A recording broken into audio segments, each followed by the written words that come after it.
Coming up on this episode of the Mario Rosenstock Podcast. We had one guy, right? He'd come in for lunch with the mistress, okay? Go off back to the afternoon in the office, and that night he'd come in with the wife. Same table. Jesus Christ I know. almighty. Unbelievable stuff.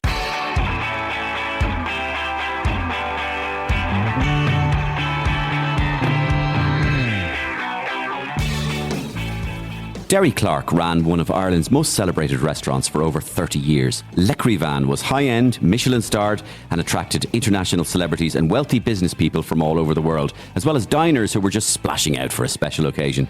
L'Écrivain was the restaurant of choice, they say, for the rich and famous during the halcyon days, were they, of the Celtic Tiger. And Derry has also weathered the storms of economic recessions. So as you can imagine, he has a few juicy stories to share. And he doesn't hold back on this episode of the Mario Rosenstock Podcast. I'm at the reception, about to start work for the evening, and in comes his wife. And she said, there's blah, blah here. And I said, I don't know. We could be at the bar. So she went down to the bar, and she heard moans and groans coming from the cubicle in behind the bar. He was inside with the mistress. Jesus. Caught. Did she catch him? Oh, man. So all hell broke loose? Hell. I thought I'd have no bar left. She came for dinner, and she's very well known from Hollywood with her daughter, and they had 2 Caesar salads and 2 glasses of still water. No dressing on the salad. Picked at it for about half an hour and back to the hotel. And next day the head chef in the hotel rings me, who I knew well, and said, what'd you do with your woman last night? I said, what do you mean? So she came back to our place and she had room service, 2 double cheeseburgers, 2 large Cokes, dressed fries, 2 apple pie and cream, right? They booked it 3 months ago, right? So that means it's special. And they're paying their own money. I just always say to all the team, they're the ones to mind. You know, if a Hollywood star comes in or a rock star, they don't care less if it's good or bad or indifferent. They couldn't care less because they're gone tomorrow. They're next restaurant, next hotel. Yeah. They don't care. But that memory for that couple is very important. Everything. This is a great one, folks. I'm personally in my element and trying to grab stories and just draw stories out of people like Derry, who they have so many stories in their mind, but when somebody asks you, tell me your stories, it's not always possible to remember them, but we kept the conversation going that more and more stories kept coming back. That's all just in a couple of minutes time. But first... Hi, you've reached the Mario Rosenstock Podcast. Please leave a message. This is President Donald J. Trump. I had a lovely meal in L'Écrivain a few years ago. Derry is a great guy, Derry Clarke. Wonderful chef, lovely host. I had the best burger you could imagine. Great Trump burger. He renamed it the Trump. Sorry to say, though, Derry, that under new U.S. economic policy rules, I have to impose a retrospective tariff of 1,000% on Derry's profits that day. Trump's location, no matter where it was in the world, is now classed as U.S. soil. So technically, Derry, you were exporting food produce to the U.S. during my meal. A trade tax of $147,000 has now become due. Don't be delinquent, Derry. Pay it up. Don't be delinquent, Derry. We look forward to receiving it. How are you? Bertie Ahern here. I believe I got a mention in the episode there. I'm a bit nervous about it, to be honest. Just to be clear, I didn't enjoy any of that Chateau Petrus 1945 vintage Bordeaux or the Lobster Thermidor. I'm a simple man of the people with simple tastes, and I had to force it all down for show. The department made me do it, Jesus. And also, just to clarify up front, that the reason I paid for every meal in sterling notes out of a suitcase was due to a particularly lucky streak on the horses over the course of a number of years, particularly at Punchestown. That's all been dealt with in the tribunals anyway. John Delaney here. Derry, you may remember a few visits of mine with the FAI for a few lunches there back. Listen, Mazars and Delight and Touche have been on to me. If they're calling you, Derry, can you just bury those receipts there? Thanks very much. It's nothing big. It was just those lunches, yeah. And don't forget, exclusive comedy on the Mario Rosenstock Podcast every week. And more comedy. If you want to see me in action, my tour has begun. Gift Grub Live 25, celebrating 25 years of Gift Grub on the radio. The brand new show has just begun. 2 huge nights we had down in Cork. to kick it off. An amazing experience to show them all the new material. And now I'm doing 4 nights this week in Waterford, Waterford's beautiful Theatre Royal. And then next week in Galway and the Ulster Hall, Belfast. And then Limerick coming up on the 22nd. And then all leading up to the big one, the 3 Arena on the 28th.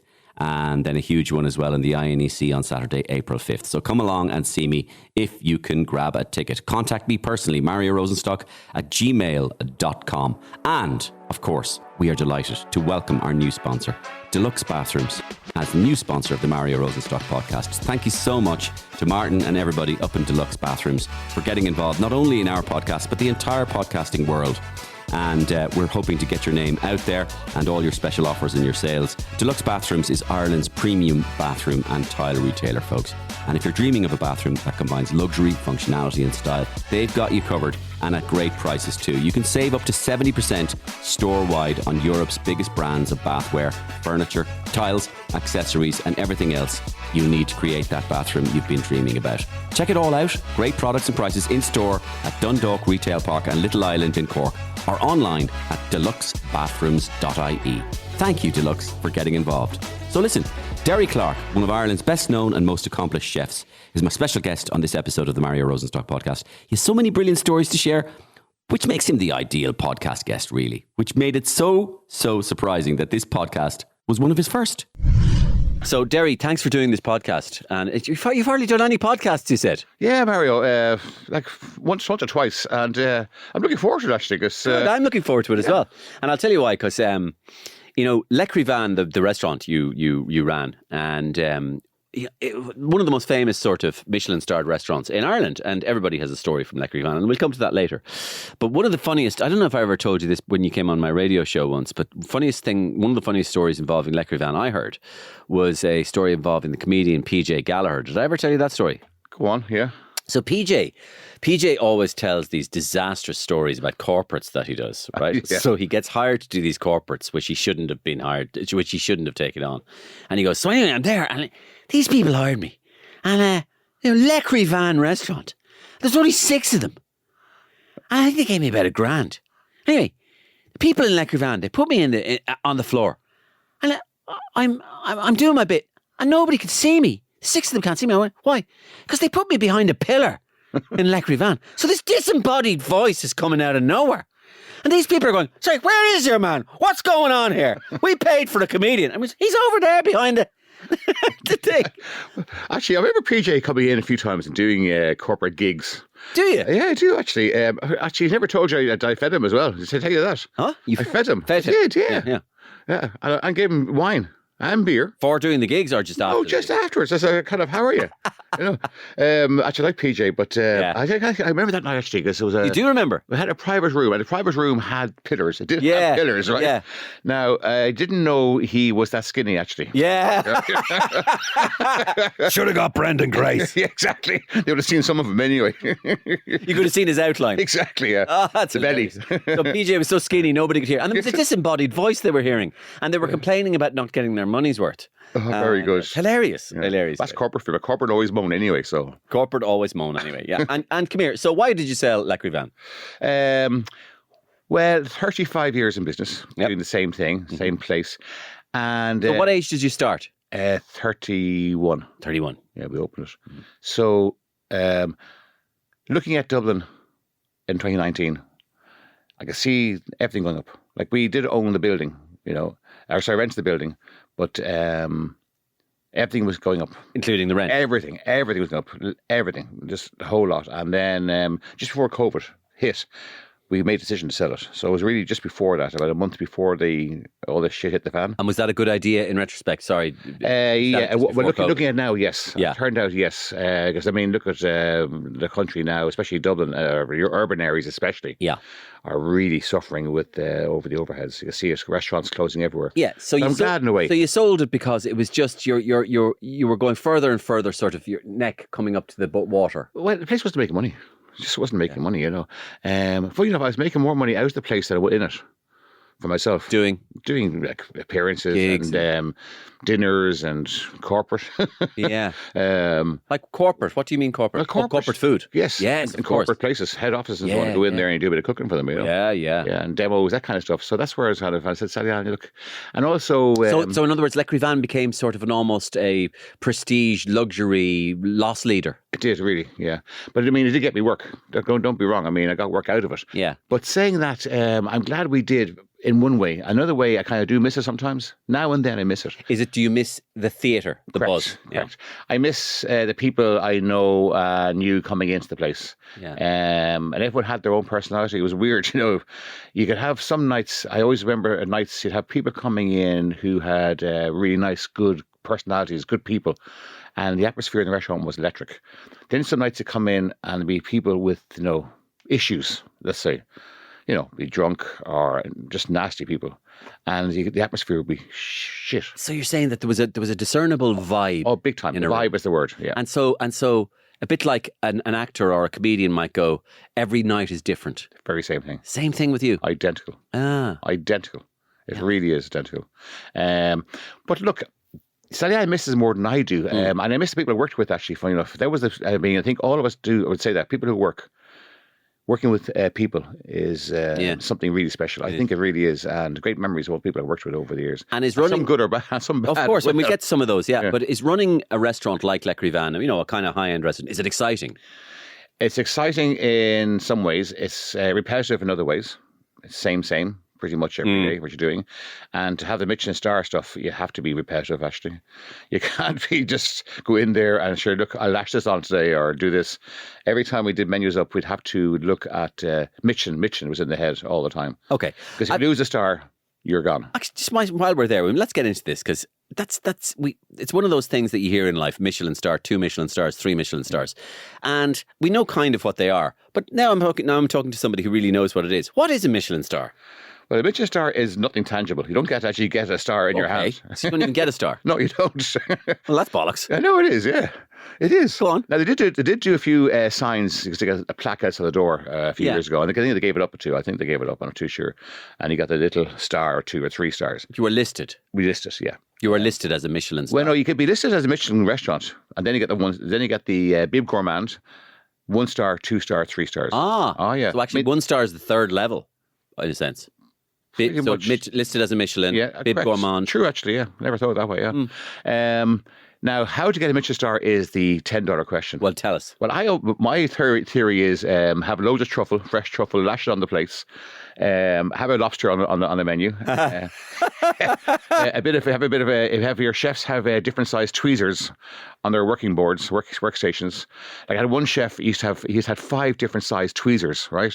I said, man, you're a 3-star Michelin chef. Yeah. You know. And I think consistency was the thing. I always think, you know, the same thing every day. That's what I'm saying about being repetitive. And the plate had to be, I mean, when you're plating in that sense of food, the plate is like a clock face. Like 2 o'clock, you put your tomato. 3 o'clock, the cucumber. You know what I'm saying? Yeah. And you know, it was like, that's the way we did it. And the tomato went at 2 o'clock every time. Not 10 past or 10 to 2 o'clock on that plate. Okay. And that's the way you did it. Okay. Now, the other thing that is I'm thinking almost faulty towers here, right? But when the man or a woman comes in, we're told, as far as I know, in my thing, that this happens. It could happen at any time. Yeah. You don't know where they're coming. No. You might not recognise them. No. Tell me more. They're all right. Now, the older I got and the longer I was in business, I started copying them, who they were. I knew them. Well, you knew them. You actually knew them. Yeah.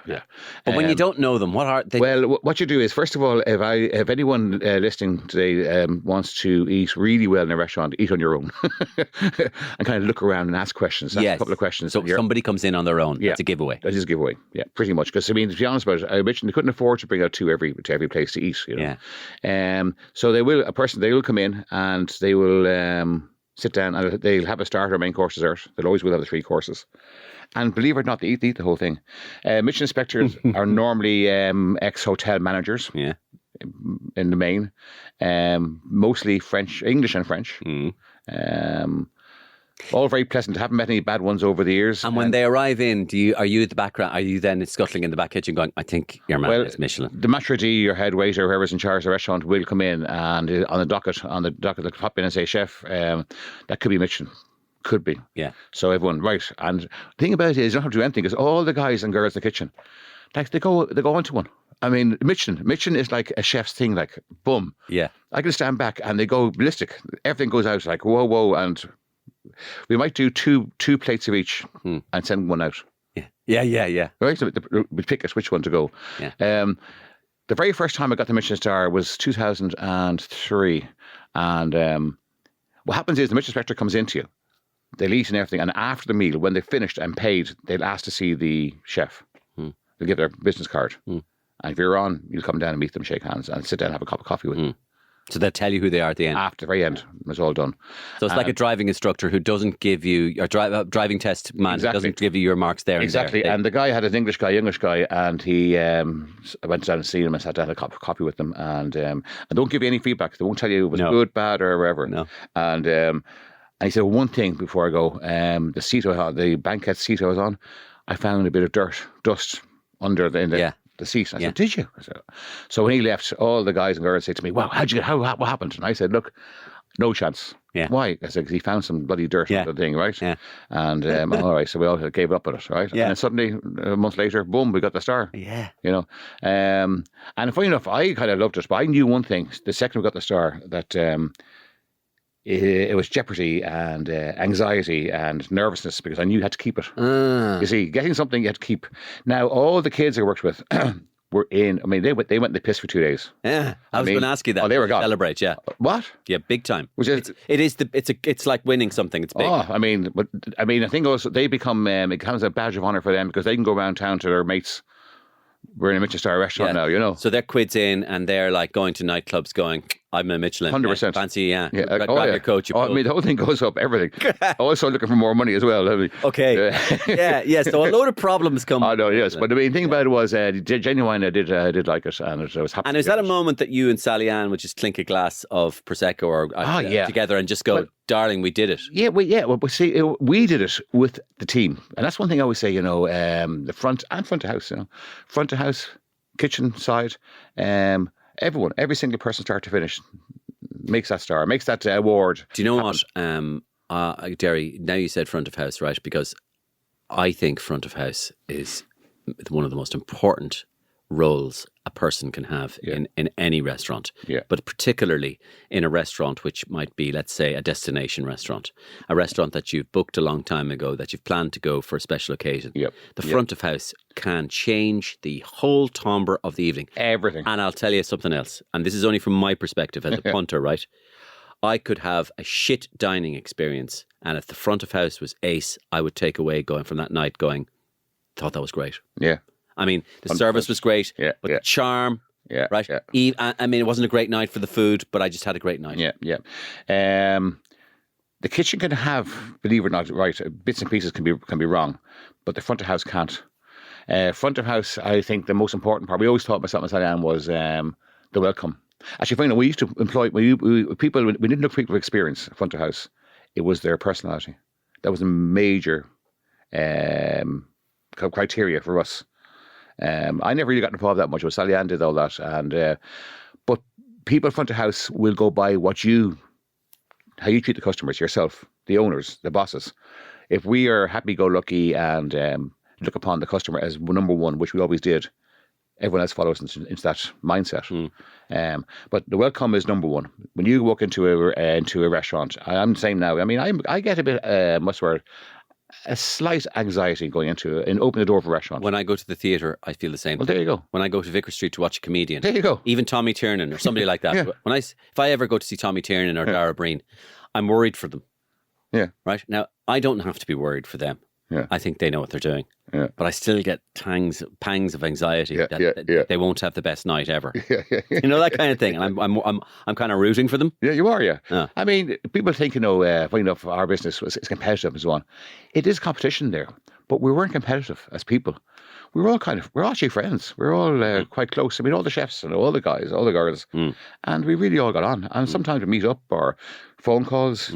Who's the supplier for this? I mean, we always helped each other. So I thought it was a great thing to be. That's why I like the business. Even the guys with egos. I never had an ego now. Well, I mean, surely you have an ego, but it doesn't have to be a pejorative thing. Correct. Yeah. Well, it's supposed to be Ego, good. I think, is healthy. Well, they say, what's the word? Ego, I call it confidence. Yeah. You know? Yeah. But Embracing confidence and embracing optimism. Yeah. Being confident about what's going to happen. I mean, I think that's good, you know. But I'll give you a story about how important front of house is. The feedback, sometimes you get feedback from people, now he or she was brilliant in the bar, the cocktail, and it's great to hear that. But for me, to me, that was never really important to me, the compliments, because you don't learn by compliments. You do not learn about, someone said to you how great you are. Yeah. You learn nothing from that. Mm-hmm. Someone says, you missed that or you didn't do that. Mm-hmm. You learn everything by that. Yeah.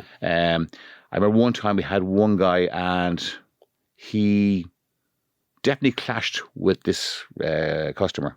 I think it was a personality clash. Between one of your staff? Yeah. Oh. No, just been rude. He was... waiting staff. Waiting staff. Yeah. He was a new guy, Yeah. And it caused a lot of grief for me, actually. Did it? It did. Because what happened was then the guest, our customer, kind of built the whole thing up into a big thing. And then it got out of control. And that's what happens, if we don't nip it in the bud. And but then I realised that time how important it is to have people who can read a person, be easygoing, be relaxed, but also be respectful to the person they're with. It's a tone, isn't it? It is a tone. It is everything in life is a tone. It is really, yeah. And it's how you communicate. And the way you communicate. Another way of saying that is read the room. Yes. It's an intangible almost. It is, yeah. There are people that are able to read the room. It's very, very subtle. It is, yeah. And people, it's a spectrum as well. 100%. People read the room really well, quite well, yeah. not so well. That's right. Not at all. Not at all, yeah. Like I used to have guys... Because it's a very large spectrum. It isn't binary. It isn't like didn't read the room, did read the room. There's all sorts of little bits in the middle. There is. There is, yeah. How people are, like this, like that. How they're sitting, how they're feeling, Like you'd always know a couple on a second marriage or on a relationship. Go on. They'd be talking. Stop, Derry. Write it down. It's a good one. Derry, tonight there's a 50th anniversary and I said, oh, great. And, right. Didn't say a word to each other all night. Correct. But yet, that has its own joys as well. Does it? Hang on. Do I need to tell you? Watch sports on TV and no one disturbs you. My point is, all your life, you seek to find that person who you don't need to say anything around. Oh, I suppose. I didn't look at it that way. And I think that's one of the joys in life.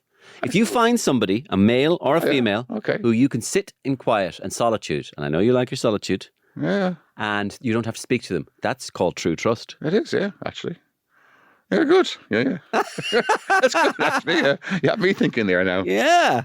Why are you and Sally Ann still yapping to each other all the time? Are you? Sally Ann's more of a yapper than I am. Yeah, it's amazing, really. I will yap. Actually, I'll yap after a couple of pints, which is a bad habit, I think. Yeah.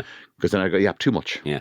Well, start yapping now, then, right? So, because I said now that we're posh restaurant, big name restaurant in off Bagot Street in Dublin, and. Some stories of obviously famous people have eaten in your restaurant. Give me a couple of anecdotes. So I think I would start with the one that you were going to say off air, but I didn't know it was. Bob Dylan, was it? Yeah, Bob Dylan. Because Bob Dylan, because you asked me about the movie. Yeah. I was going to see it. I love Bob Dylan. I just love his lyrics. Which pretty much I like all of his stuff. No, but what time was this? When was it approximately? Oh, I'd say cheaper. I'd say 15 years ago, maybe longer. 15 years ago. 15, 20 years ago. 20 years ago, because... Could have been. He made a beautiful album in 97. Now, we'll get to this thing in a minute. 97, He made a beautiful, beautiful album called Time Out of Mind. Okay. Right? Now, I know he's made tons of albums, right? But if you ever get a chance to listen to this song, please do. I put it on the car and going home. Please do. It's called Not Dark Yet. And it's one of his, I think, standout later Dylan masterpieces. Yeah. And it's talking about becoming older, but not old. So he's basically, the line is, it's not dark yet, but it's getting there. So he's talking about the idea of growing older and the light is fading. Yeah. And it's a beautiful, beautiful song. Real poetry in the lyrics. So have a listen. Lovely. So he was there, yeah? He was in for lunch actually, and with the group of people, and I went to say hello. Because obviously say hello and how was everything, but he was very pleasant.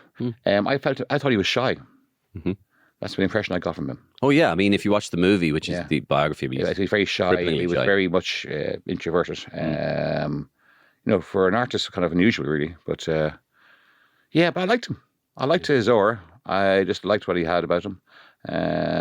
He didn't seem to me as arrogant, egotistical, rude, which a lot of people think he's rude. But I never found that. I only met him now fleetingly, so but I mean, some great ones. Another one, we had an American actress, who I would say actress these days, or did I say female actor?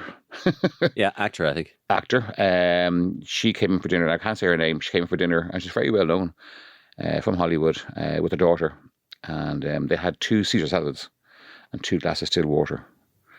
And no dressing on the salad. And they kind of picked at it for about half an hour and back to the hotel. And next day, the head chef in the hotel rings me, who I knew well, and said, "What did you do with your woman last night?" I said, "What do you mean?" "Well, she went to your place for dinner." I said, "No, she came in. I think it's very odd." So she came back to our place and she had room service, 2 double cheeseburgers, 2 large Cokes, dressed fries, 2 apple pie and cream, right? Did she? She said, yeah. So in our place, she had 2 Caesar salads with no dressing. God, almost for show. Yeah, of course. That's all it was for. Oh, really? Oh, right, superstar is skinny. Oh, yeah. And she was skinny. I don't know what she did anyway. Yeah. That was, I mean, sometimes, over the years, you can just build up some stories. You really can, Like I worked in a restaurant once, and the owner of the restaurant came into the kitchen. He said, "Have you seen Mick?" And I said, "What do you mean?" The Mick was a sommelier, the wine sommelier. No, and everyone looking for him. No, couldn't find him. Disappeared.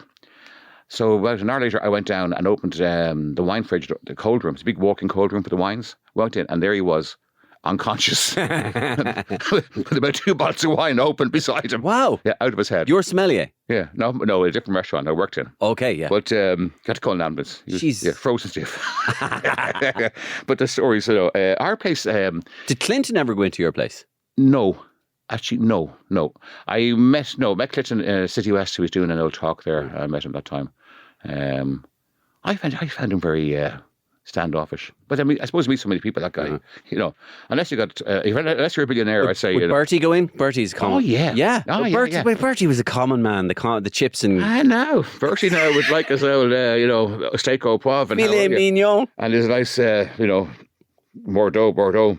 But did he enjoy a glass of wine as well? I had Armagnacs. I mean, who am I saying this now? I had this years ago, this kind of Armagnacs every year, from 1920 or something, okay? And I had a great brainwave that anniversaries and birthdays and all sorts, this would fly. And it did fly. So he was there, as it was Taoisigh then, and he was in, and he was looking at the big display cabinet of all the Armagnacs. And he said, "Which think is my year there, right?" And I picked out, I think it was 1938 or something like that, right? The year. He looked at me and says, "Yeah, bollocks, what do you think? You think I'm that old?" Yeah. Right? Yeah. Just take 10 years off it, at least, right? Exactly. Oh, jeez, I'm sorry, teacher, I didn't know now. Right? But he wasn't happy, didn't like it at all. Oh, yeah. Oh, he was not happy.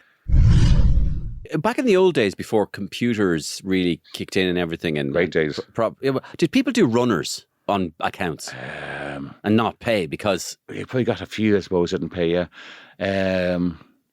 It did really. Like, there was one guy, well-known guy, I can't say his name, and he owed a fair few bob. And unbeknown to me, Sally Ann got in the car and went up to his house. He lived in a nice big house out in Howth, big mansion place, and she rang the doorbell.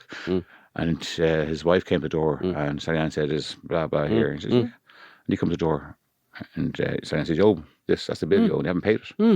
Right? And he came back in, wrote a check and gave it to her. Just wrote it? Yeah, told her to piss off and good luck. Right. Yeah. And then you see, as you say, there's well-known people coming in and they're having a bit of, they're cheating on their wife. That kind of vibe. Look, we had one guy, right? He'd come in for lunch with the mistress, okay?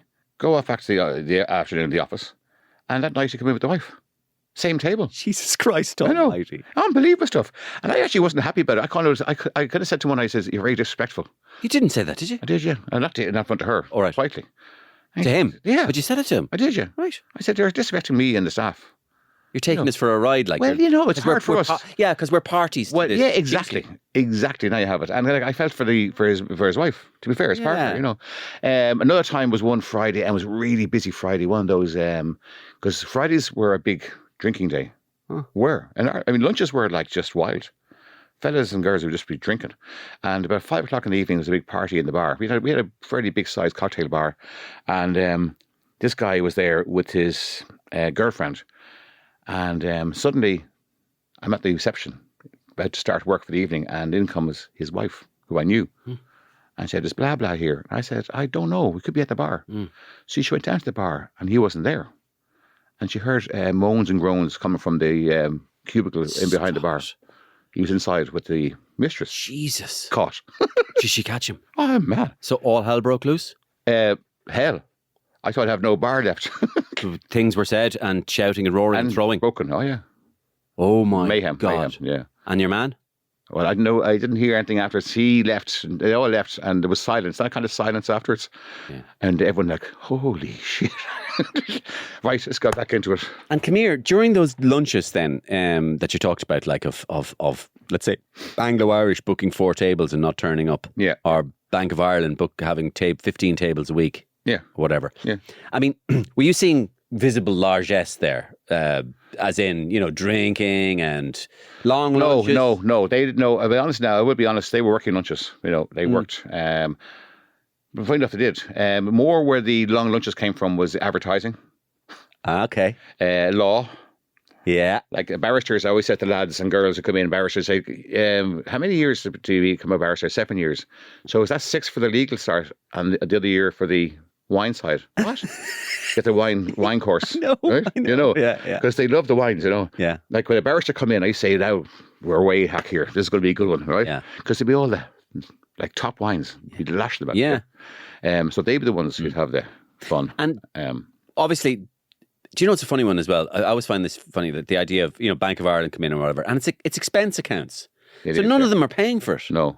I find that a bit weird, to be honest with you. Yeah. Do you know what I find that a bit like? Yeah. Do you know, for example, I'm like maybe even some listeners will understand here. You certainly will. Yeah. So I'm an actor and a comedian. I'm a comedian and an actor and a broadcaster, right? Yeah. So I'm a sole trader.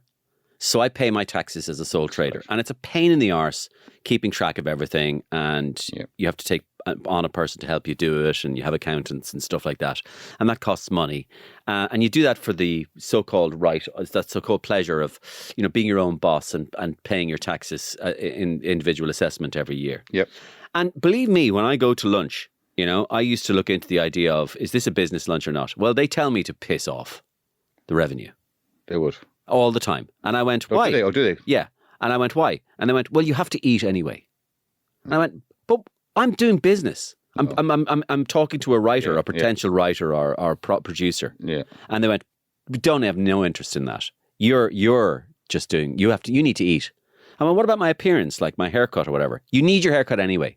Well, what about I don't wear suits. I have a suit though for corporates. People wear suits all the time, and so do you.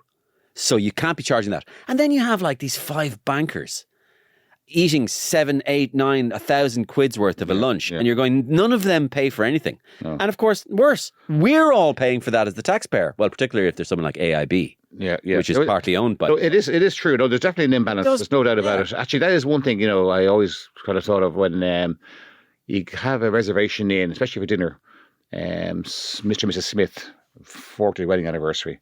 They booked it 3 months ago, right? So that means it's special. They're coming in tonight, but they booked 3 months ago, and they're paying their own money. And they're an average couple, nice couple.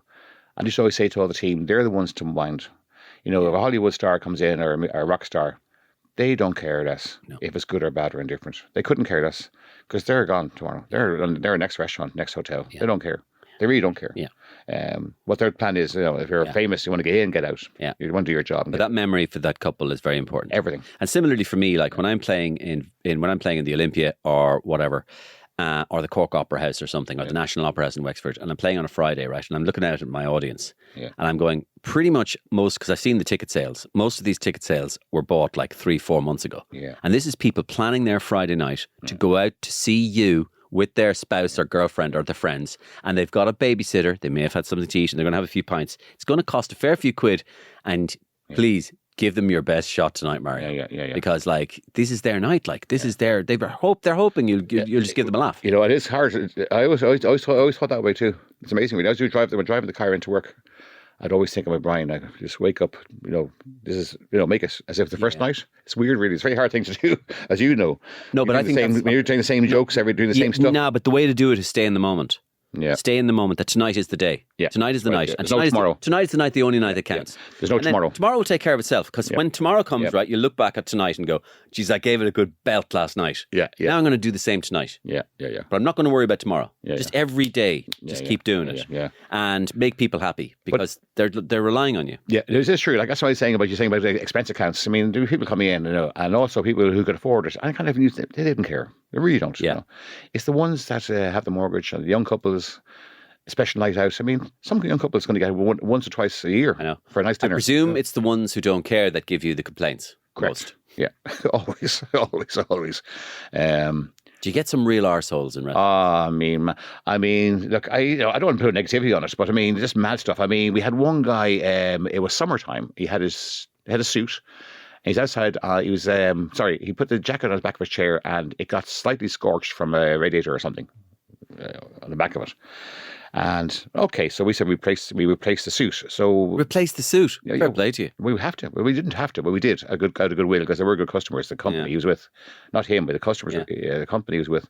Make a long story short, Sally-Ann knows her clothes. Went out and got the suit, the exact suit, same make, and brought it back to him. And he said no, he wanted a better suit than that. Yeah. But Sally, that's the suit you're wearing, so that's when you get them. Yeah. You know, but you get that kind of stuff. We kind of like we had a lot of over the years. Funny enough, the bad memories stand out because very few of them happened. Yes. Have you ever seen a stand-up fight in a restaurant? No.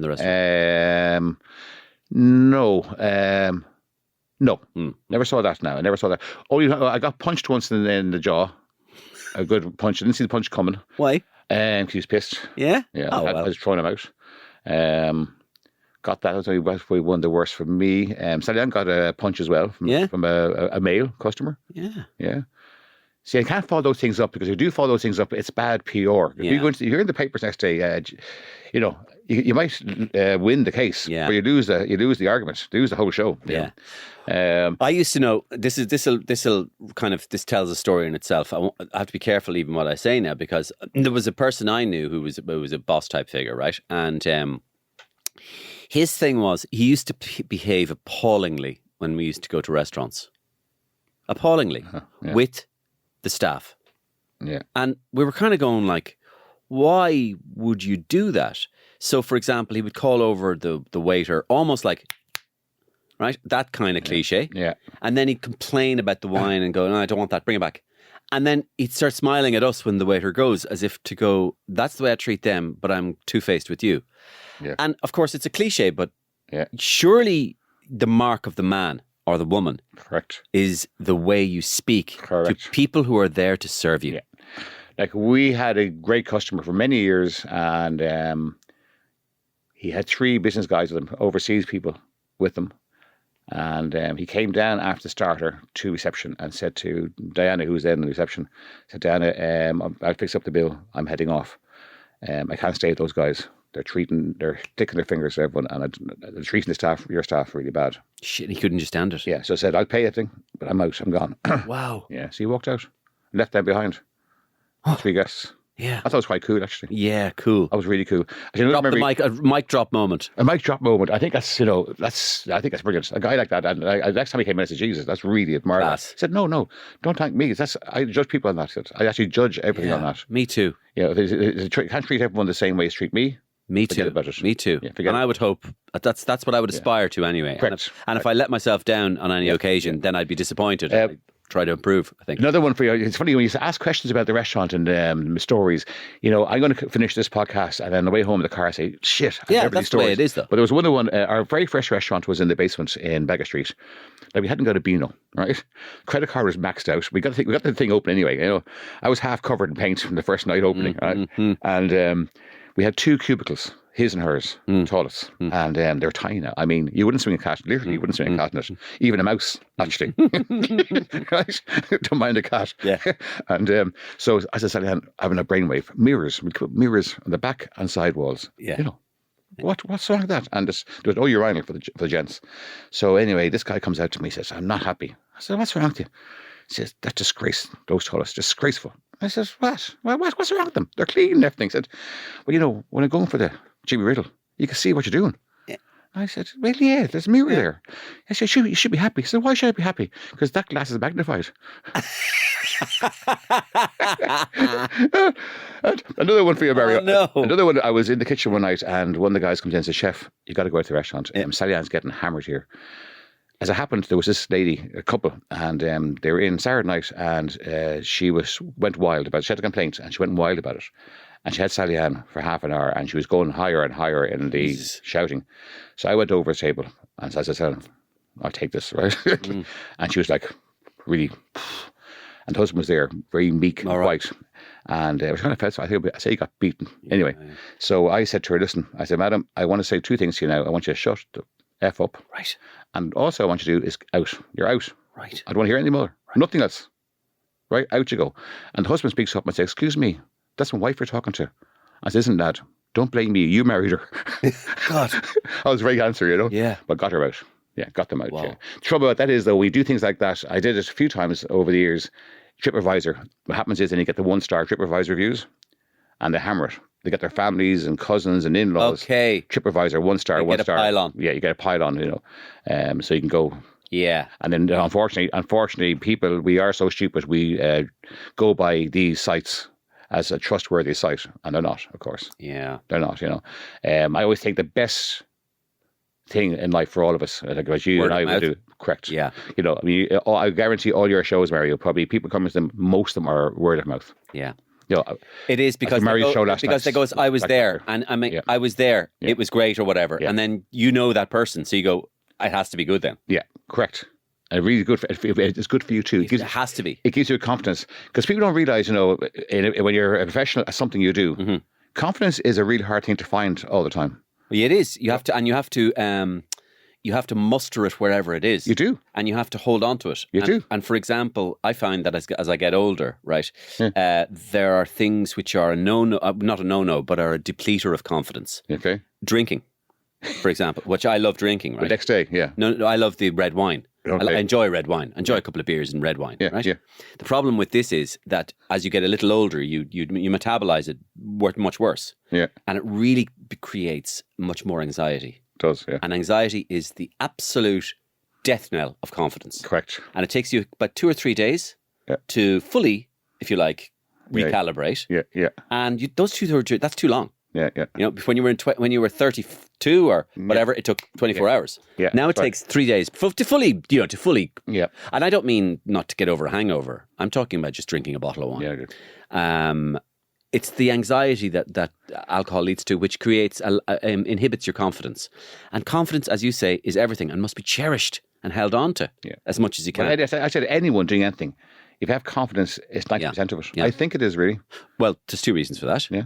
It's 90% of it because, 1, when you're confident, you perform better. Yes, right. In everything. But 2, when you're confident, fake it and you can make it. You keep other people think you're better. That's right, yeah. Because he looks like he knows what the fuck he's doing. That's right, yeah. If I come out on the stage, right, I'm stuttering, shaking, and I've forgotten my line. They're going, oh, Jesus Christ, he's lost. Yeah. When you come out and you're full of beans, beaming, looking well, lost a few pounds, they're going, oh, he's on fucking form tonight. Right. Yeah. He's flying. We'll be grand. Yeah. Do you know the pilot? We're in safe hands. Yeah. That's why do you think pilots have such great, mostly really nice voices? Yeah. Because you want to listen to that voice and go, right. I'm not going to go flying into the Arctic Pole Circle here. Yeah. Right? This guy, you're flying at 35,000 feet and nothing bad is going to happen. But they're recorded. That's all recorded, isn't it? I don't know. But I'm saying, nothing bad is going to happen at all. Yeah. That's true, I suppose. Yeah, it is true, yeah. It is true. The problem is about restaurants and the service industry in as a whole. People aren't willing to pay what the value is really. How I mean by that is restaurants aren't charging enough for what they're doing. Like I know a lot of places in town at the moment trying to keep lunch under a tenner, something to eat and drink under a tenner. That's the kind of the red line. Selling point, yeah. Right? And what's happening is, something's going to suffer there. Either the food or the staff or both, And you want people to look after you in a restaurant and you want really good food, you're going to have to pay for it. Yeah. I mean, there's people I know who are in salary brackets that are really good numbers, but they look upon and they're always moaning about a price of a restaurant. So they're happy enough to get a big salary, but they don't want the fellow serving them to get a good salary, a decent salary. So that's an issue, I think. It's a problem. That's why, tips and service charges are there to try and generate a surplus of salary for the person serving you. Because I was charged to make the restaurant, and that's why I was saying to you in 2019, I decided to close it up. Because I looked at it, I said, Sally Ann, we're charging this for that dish. We can't charge anymore. If we charge anymore, we're going to be a very quiet restaurant. We're going to be looking for people to come in here. So that was the thing. And I wasn't doing this deals and doing this for that. It's just, they're wasting your time. It's just a fool's game. You're just going down to the bottom of the barrel. But I see restaurants now charging 40, 45 euro for steak. They're not making money on that. I know my figures. They are not making money on that. I mean, they have to be charging 60, 65 euro for steak nowadays to make money, to be in really good business. Yeah. Before we go, I wanted to plug something for you because you're doing a dining at home experience. Yeah, tell me about that. Well, it's the Michelin-starred experience in people's houses. Pretty much. I mean, last year I did a fair few of them. I did a few for charity. I'm sold at auction. Yeah, like I'm sure, I know. Yeah, which I love doing, by the way. Yeah, and then I did a few for myself as well. Yeah. And I realised it's a business there. I mean, yeah, totally. Because people are loving eating at home, and they've invested in their home. Yeah, there you go. That is the key. They've put a fortune into their kitchens. I mean, we're talking like, I go to the kitchen saying, my jaw drops, I go back to my own kitchen at home and say, geez, very sad. I love cooking here every week. Very sad. So what I did was, Sally Ann has a nice kitchen and she says she's barred me out of it. So I'm actually at the moment building a kitchen outside the garden. Honestly. Very good. Honestly. So I'm putting all that in there into play, and then I am going to get it out there that I'll go to people's houses. Instead of I'd love to keep going. I don't want to retire, and I enjoy cooking and enjoy the fun of it, and I want to get a bit of fun of it. And I go to your kitchen, your house, and cook up a thing. And now, have you done a few well-known people's kitchens so far?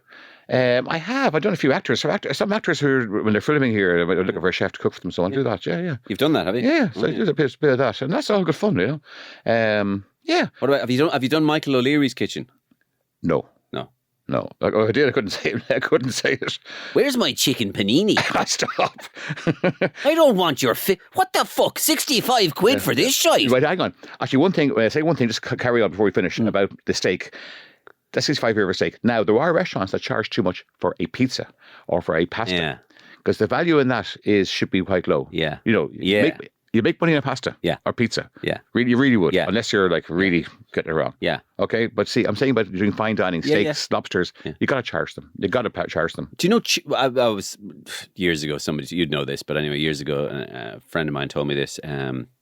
He's a bit of an accountant, sort of bit nerdy sort of dude, but he knows funny facts, and he would just go the markup on chippers is just absolutely extraordinary. If you do it right, and that's why it's pretty much a closed shop. So you wonder, all the Italians doing the chippers and everything, it's kind of a bit of a closed shop because it costs something like 20p to do a packet of chips, and they're charging 3.50. So that's 10, work it out, 15,000% markup or something. Oh, so, I mean, pizzas are the same. So pizzas are very same. You make a fortune on it. Yeah. Don't you? Yeah. An absolute fortune on a pack of chips. Yeah. And the chicken and the burger. Yeah. Well, chicken's quite cheap. Burgers are cheap. Yeah. I used to love Keith Floyd. Floyd. Yeah. You ask any professional chef, 9 out of 10 will say Keith Floyd's their favorite TV chef. Really? Actually, we did a kind of a off the cuff vote last year, I think, or the year before. All the chefs, I put up something, and they all came back. All the chefs came back. All chefs, and I named them right. Keith Floyd. He was the chef's chef. Chef. Yeah, I went and pissed at him one time in Kinsale. Did you? Yeah, bad one now. A bad one, like long. Okay. Yeah. And could he drink? Yeah, because I thought it wasn't just put on the telly. Oh, I love a little glass of water. Could he drink? Yeah. Jesus, I never seen a guy. He was lovely. I actually liked him. Yeah, I got to know him then. But on TV, his character was so lovely. It was, yeah. Sweet guy. But he had that producer. What's his name? Leaves me now. English producer, famous. He made him. He'd also did Rick Stein, the producer, same guy. Yeah. He had that kind of knack, finding talent like that, finding a personality like a cook. Yeah. Take them out of their place and onto TV land. And I mean, definitely, he's the guy, I think. Yeah. that did Rick Stein and did Keith Lloyd. But Keith Lloyd was some guy. I mean, he had no filter. Yeah. He definitely just say it as it was, Yeah. And Rick Stein, actually, I like him too. I think he's a great TV chef. I'm just looking up the producer here. I can't find it. Rick Stein, yeah. Yeah, Rick Stein, another one, seems to have seems to have that kind of... They're kind of ones I like, yeah. Yeah, brilliant. Well, listen, dining at home experience. How can they reach you for dining at home? They can get me derryclarke@gmail.com. derryclarke@gmail.com. Get me on that. And and it'd be kind of not exclusive, because I don't like that word exclusive. It'd be for everyone, Yeah. See what everyone has. And can you charge?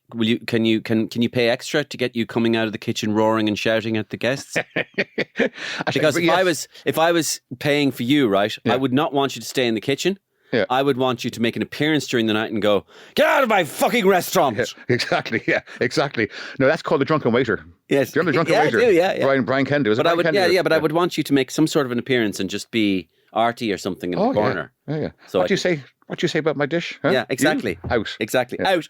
Get them out of the house. On your bike. Well, you know what? I had so many different things to talk to you about. Yeah. But it didn't get there because I really enjoyed hearing about the journey through your life as a kind of a restaurateur and trying to tease out the little memories that you've had. It's gone in a flash. Yeah. In a flash.